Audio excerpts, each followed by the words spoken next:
Good morning. Pastor Carol here again today, and I wanted to talk to you about hearing the voice of God.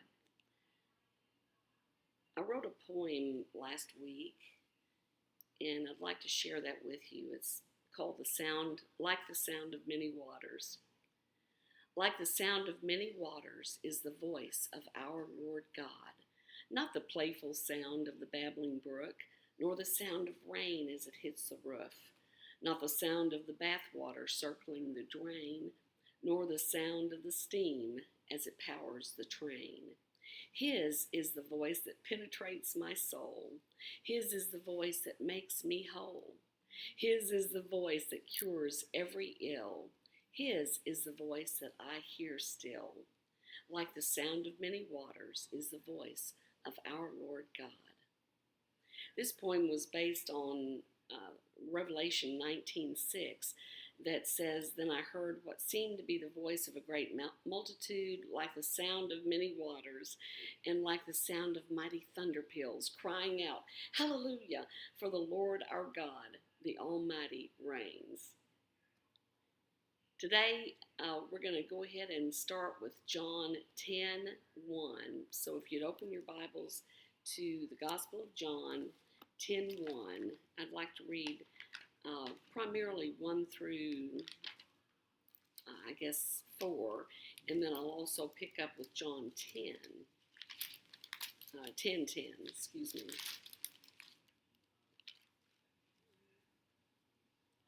Hear now the reading of God's holy word.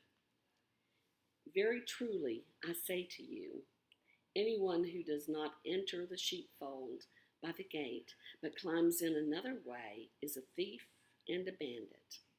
The one who enters by the gate is the shepherd of the sheep. The gatekeeper opens the gate for him, and the sheep hear his voice. He calls his own sheep by name and leads them out. When he has brought out all his own, he goes ahead of them, and the sheep follow him because they know his voice. And now John 10:10 through 11. The thief comes only to steal, kill, and destroy. I came that they may have life and have it abundantly. I am the good shepherd. The good shepherd lays down his life for the sheep. This is the word of God for we the people of God. Thanks be to God. Let us pray.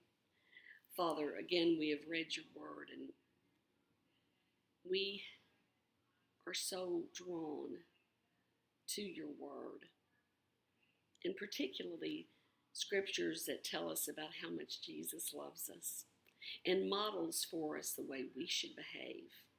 So I pray, come Holy Spirit, come, be with us during this devotional session.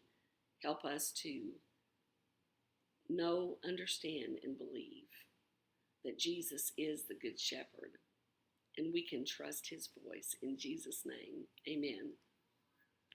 Well, today we hear the sound of many voices, so many that it's sometimes difficult to distinguish between them all. Yet Jesus said we would always know the sound of his voice, and we have found this to be true. I love the symbolism in this scripture. The sheepfold was built for one express purpose: to keep the sheep safe. The shepherd would gather the sheep into the enclosure, and then he would lie down in the entrance so that nothing could enter or exit without his knowledge.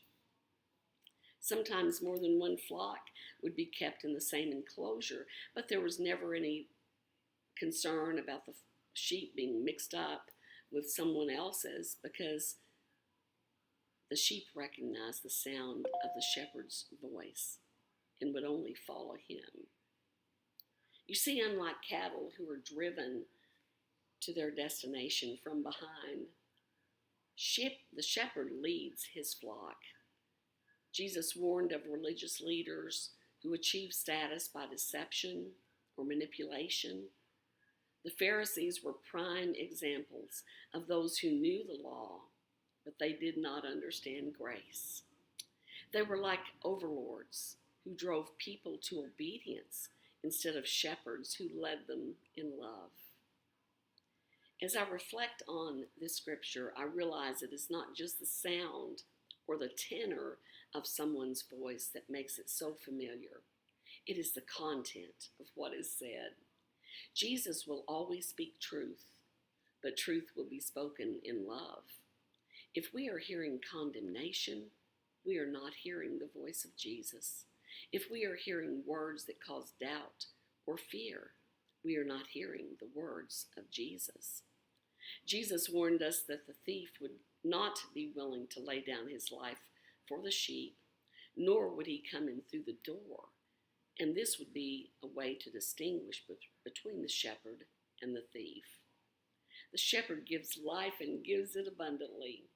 The thief comes only to steal our joy, to kill our enthusiasm, and to destroy our witness. Don't let him. Listen for the voice that is like the sound of many waters. It will be a refreshing sound. It will be a sound that will drown out all negativity so that joy can come bubbling up to the surface of your very being. That still small voice which Eliza spoke about will become like a thundering waterfall of grace and mercy when we focus on God instead of the world and its problems. I'd like to close today by singing a chorus, and we'll let that be our benediction. This is something that I wrote, I guess, a couple of years ago.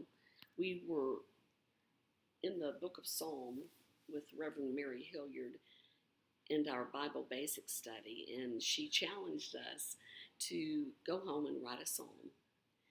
And so, of course, I took that to heart, and I wrote this little chorus.